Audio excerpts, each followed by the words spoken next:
बाळासाहेब थोरातांच्या कार्यकर्त्यांनी कीर्तनकारांवर हल्ला केला, त्यांना मारहाण केली, त्यांची गाडी फोडली असे आरोप थोरातांवर काही दिवसांपूर्वी झाले. पण काल संगमनेरच्या चौकात बाळासाहेब थोरातांनी या आरोपांची अक्षरशः राख रांगोळी केली. काल संगमनेरमध्ये हजारांच्या गर्दीत बाळासाहेब थोरात यांनी सभा घेतली. भंडारींकडून केलेले आरोप कसे खोटे आहेत हे सीसीटीव्ही फुटेज लावूनच थोरात यांनी दाखवलं. या फुटेजमुळे भंडाऱ्यांच्या खोटेपणाचा बुरखा संपूर्ण संगमनेर तालुक्यापुढे टरारा फाटला. भंडाऱ्यांचा बुरखा कसा फाडला हे समजून घेण्यापूर्वी थोडक्यात गेल्या काही दिवसात काय काय झालं ते सांगतो.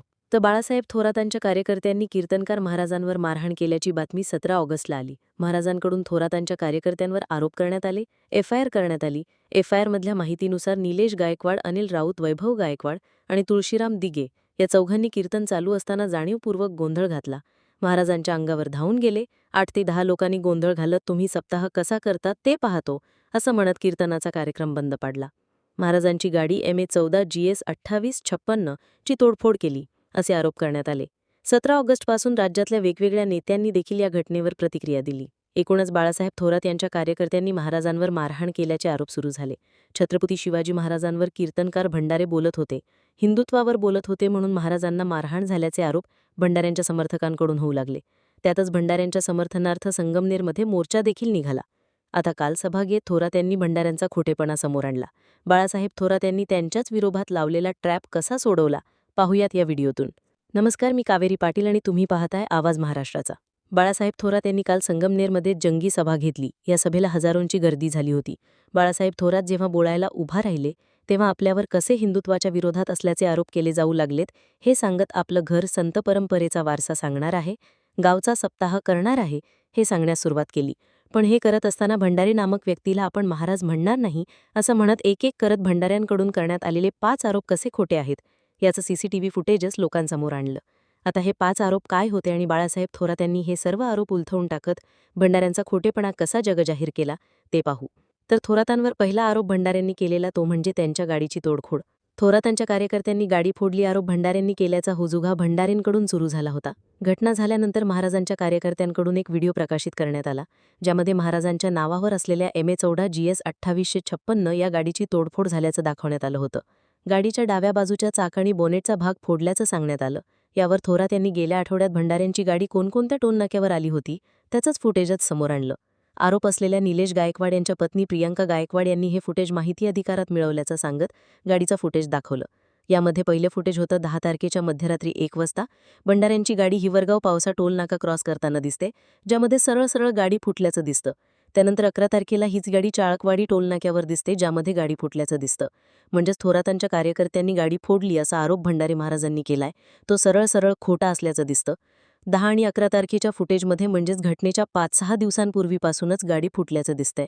आता दुसरं फुटेज होतं ते भंडारी कीर्तनस्थळी आलेल्या गाडीचं. या फुटेजमध्ये एका निळ्या रंगाच्या गाडीतून भंडारी कीर्तनस्थळी येताना दिसतात, तर जाताना दुसऱ्याच गाडीतून जाताना दिसतात. यामध्ये भंडाऱ्यांची गाडी कुठेच दिसत नाही. 17 तारखेला मात्र हिवरगाव टोलनाक्यावर पुन्हा गाडी त्याच फुटलेल्या स्थितीत दिसतेय. एकतर कीर्तनस्थळी महाराज आपल्या गाडीतून आले नाहीत, शिवाय गाडी अगोदरच फुटलेली होती. थोडक्यात आमच्यावर हल्ला झाला, गाडी फोडली म्हणून भंडारी जो काही आखाड तांडव करत होते तो पुराव्यानिशी थोरात यांनी खोटा ठरवला. आता दुसरा दावा. थोरातांवर आरोप करताना आपण कुठेही ही राज्यघटनेच्या विरोधात बोललो नाही, राजकारणावर भाष्य केलं नाही असा पवित्रा भंडारींकडून घेण्यात आला होता. मात्र थोरातांनी कीर्तनाचा व्हिडिओ लावूनच भंडाऱ्यांचा बुरखा फाडण्यास सुरुवात केली. घटनेवर भाष्य केलं नाही म्हणणारे महाराज फुटेजमध्ये राज्यघटनेतील धर्मनिरपेक्षता तत्वावर बोलताना दिसतायत. ते म्हणतात की या देशात फार मोठा नरेटिव्ह सेट केला गेलाय.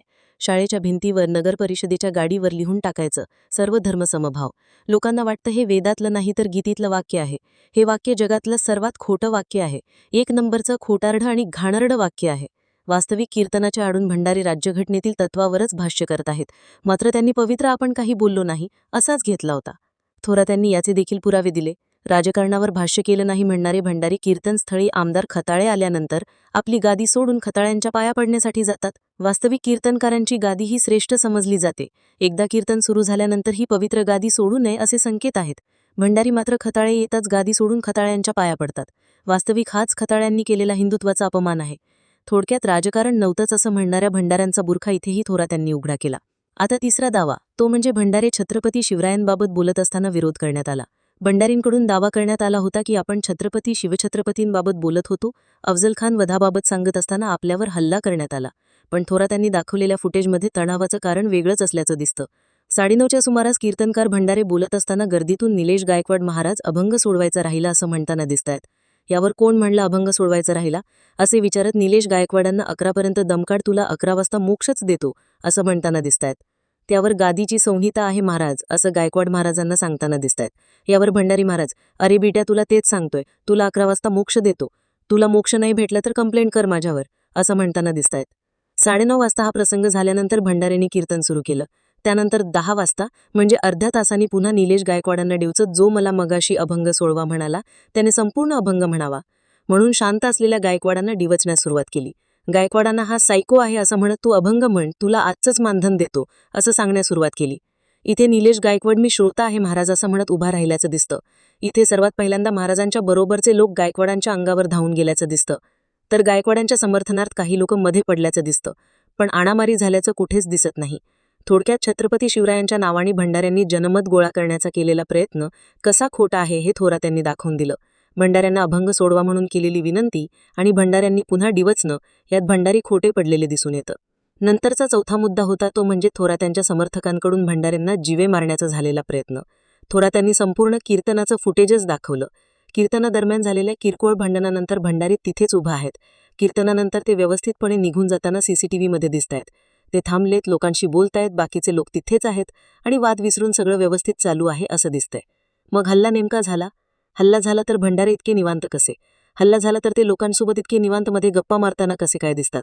थोडक्यात कीर्तनादरम्यान झालेल्या छोट्या गोष्टीला भंडाऱ्यांकडून हल्ला असं स्वरूप देण्यात आल्याचं दिसतंय. कीर्तन झाल्यानंतर देखील भंडारी निवांतपणे जाताना दिसतायत. थोरात्यांनी त्यांच्या कार्यकर्त्यांनी जीवे मारण्याचा प्रयत्न केला, अंगावर धावून आले, अतिप्रसंग झाला, यापैकी एकही गोष्ट या फुटेजमध्ये दिसत नाही. याउलट भंडारेच निलेश गायकवाडांना उकसवत असल्याचं दिसतं. हे फुटेज दाखवून कोणी हल्ला केला, कधी हल्ला केला असे प्रश्न विचारत थोरात्यांनी भंडाऱ्यांची पोलखोल केली आहे. आता राहिला तो 5वा आणि शेवटचा आरोप, तो म्हणजे थोरात्यांनी आपल्या कारखान्याचे उद्योग समूहाचे लोक कीर्तनस्थळावर पाठवले.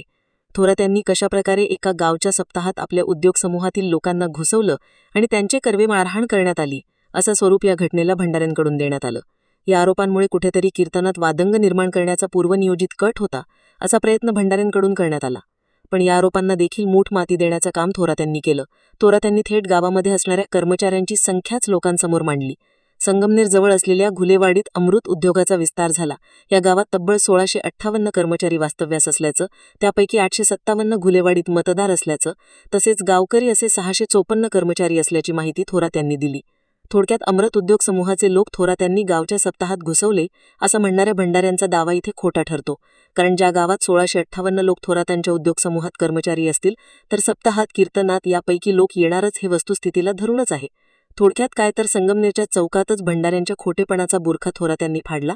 गाडी कशी अगोदरच फुटलेली होती, भंडाऱ्यांना अभंग सोडवा केलेली विनंती भंडाऱ्यांनी कशी घेतली, राजकारणावर भंडारे बोललो नाही म्हणत होते पण ते कसे राजकारणावर बोलत होते, गादी सोडून आमदारांच्या पाया पडत होते आणि महत्त्वाचं म्हणजे या दरम्यान कुठेही महाराजांच्या अंगावर कोणी धावून गेलं नाही, त्यांच्यावर हल्ला झाला नाही, हे थोरात्यांनी सप्रमाण सिद्ध करून